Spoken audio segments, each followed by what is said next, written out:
A, B, C, D, E, F, G, H, I, K, L, M, N, O, P, Q, R, S, T, U, V, W, X, Y, Z. Dis die letters wat ons het in ons eie alfabet. O, hallo Elsie, ken jy ook hierdie ene? Hallo Magonjatjie, ja, ons het hom ook by die skool geleer.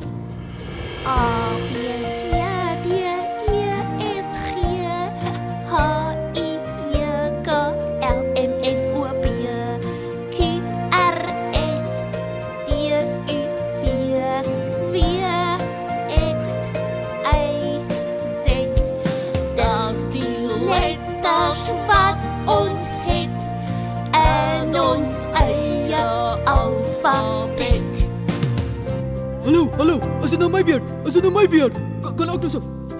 Maar jy moet dit bietjie opsoes. Asseblief man. A, B, C, D, E, F, G, H, I, J, K, L, M, N, O, P, Q, R, S, T, U, V, W, X, Y, Z. Dit is die letter